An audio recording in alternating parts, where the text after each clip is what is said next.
अनुच्छेद 3 की बात करें तो अनुच्छेद 3 में सार्क चार्टर के प्रतिवर्ष वही एक शिखर सम्मेलन होगा सार्क का। और उस सम्मेलन में भाग कौन लेगा? जो सदस्य देश के जो राष्ट्र अध्यक्ष हैं, शासनाध्यक्ष हैं या शासन जिनके पास है, जिनकी सरकार है, उसका मुखिया जो है इस सम्मेलन में भाग लेगा। अब इसके लिए एक मंत्रिपरिषद, सुझाव के लिए एक मंत्रिपरिषद बनाई गई, अनुच्छेद 4 में है। इसमें सदस्य कौन होगा? विदेश मंत्री होंगे और इनकी 6 महीने में एक बार बैठक होगी। इनका कार्य क्या होगा? ये आएंगे, बैठेंगे, ये संघ की नीति निर्धारित करेंगे, कौन कौन से समान हित हैं सदस्य देशों के, उन हितों पर, उन मुद्दों पर निर्णय लेंगे, उन मुद्दों का प्रस्ताव रखेंगे और सहयोग इनमें आपस में और कैसे सार्क सदस्यों में बढ़ सके उसकी नई नई संभावनाओं को खोजेंगे। अनुच्छेद 5 क्या कहता है? अनुच्छेद 5 एक स्थायी समिति की सिफारिश करता है। अब इसमें विदेश मंत्री थे मंत्रिपरिषद में। स्थायी समिति में उस सदस्य देश के सचिव होंगे, मुख्य सचिव जिनको आप कह सकते हैं, और इनकी बैठक आवश्यकता अनुसार जब भी जरूरत पड़ेगी इनकी बैठक होगी। इनका कार्य क्या होगा कि जो मंत्रिपरिषद जो नीतियां निर्धारित करेगी उन कार्यक्रमों को निगरानी करेंगे और जो मंत्रिपरिषद ने जो क्षेत्र में सामान्य हितों को ध्यान में रख करके जो निर्णय लिए हैं उन निर्णयों को देखेगी और उन निर्णयों की प्राथमिकता क्या है, कौन से निर्णय पहले रखने चाहिए, कौन से निर्णय बाद में लेने चाहिए, उनका भी निर्धारण करेगी और अध्ययन के और सहयोग के नए नए क्षेत्रों को खोजेगी। अगर हम अनुच्छेद 6 की बात करें तो अनुच्छेद 6 में तकनीक समिति है, वो तकनीकी पहलुओं को देखेगी। अनुच्छेद 6 ज़्यादा इम्पोर्टेंट नहीं है, फिर भी थोड़ा सा देख लीजिए। इसमें तकनीक समिति की जिक्र किया गया है। इसमें तकनीक से मामला देखा जाएगा कि भाई तकनीक कहने का मतलब है कि अगर इसमें वित्त का पोषण होता है, वित्त इधर उधर होता है या जो आर्थिक क्षेत्र बनते हैं तो उसकी तकनीक कौन देखेगा, तो अनुच्छेद 6 में दे रखा है। अनुच्छेद जो 7 है उसमें कार्यक्रम समिति है। अनुच्छेद 7 में कार्यक्रम, कौन कौन से कार्यक्रम कब बनने चाहिए, किन कार्यक्रमों पर विचार विमर्श होना चाहिए, ये कार्यक्रम समिति देखेगी।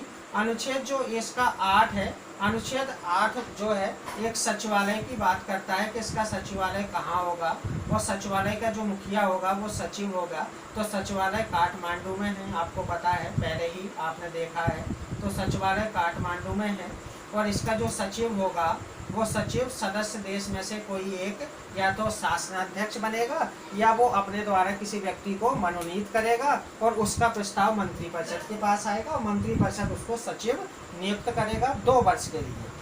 आगे धारा जो 9 है, यानी अनुच्छेद जो आपका 9 है, उसमें वित्तीय प्रावधान करे गए हैं।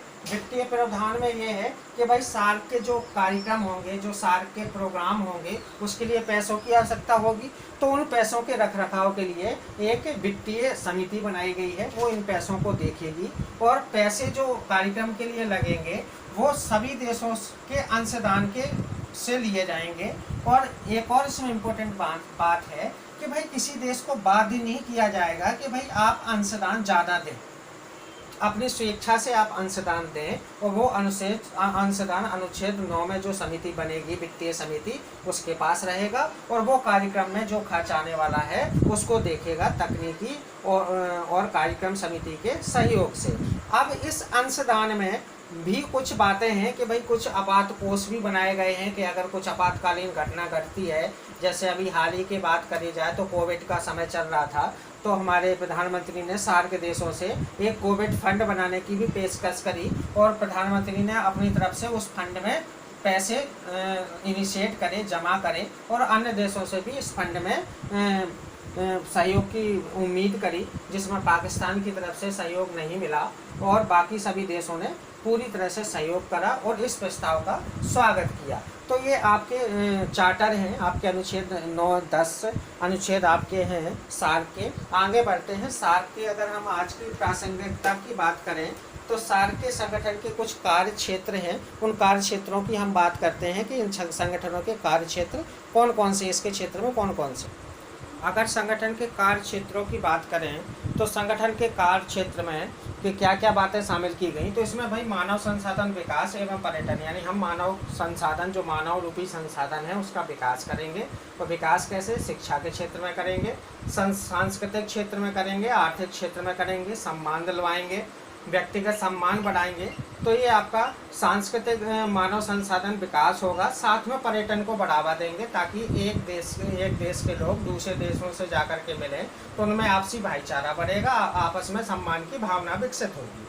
अगला क्या करेंगे हम, कृषि एवं ग्रामीण विकास करेंगे, यानी कृषि का भी विकास करेंगे और ग्रामीण विकास भी करेंगे। जो ग्राम हमारे, क्योंकि हमारे जो दक्षिण पूर्वी एशियाई देश है वो गाँव से मिलकर के बने हैं, तो उन गाँव का विकास करेंगे, गाँव का विकास करेंगे, साथ में कृषि का विकास करेंगे और कृषि में उन्नत औजारों का प्रयोग करेंगे, नई विज्ञान और प्रौद्योगिकी लाएंगे जिससे क्या होगा, कृषि का विकास होगा और गांव का विकास होगा। अगला हम क्या करेंगे, हमारे यहाँ पर ज़्यादातर वन आच्छादित क्षेत्र हैं, ज़्यादातर जो देश हैं उनमें वनों की भारी संख्या है, यानी वन से आच्छादित भूमि बहुत ज़्यादा है, तो हम पर्यावरण का भी संरक्षण करेंगे।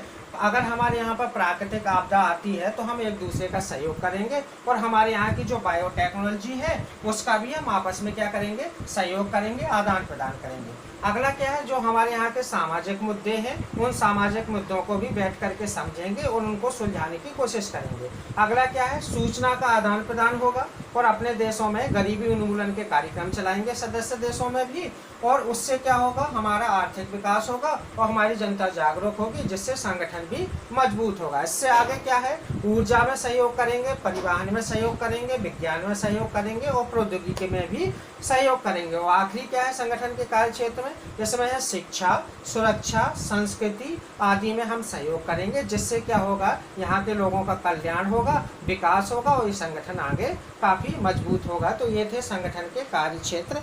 अब हम आगे बढ़ते हैं कि जो सार्क है उसकी क्या क्या उपलब्धियां रहीं और आगे की राय क्या है, सार्क को क्या क्या करने की आवश्यकता है, आगे जानते हैं हम।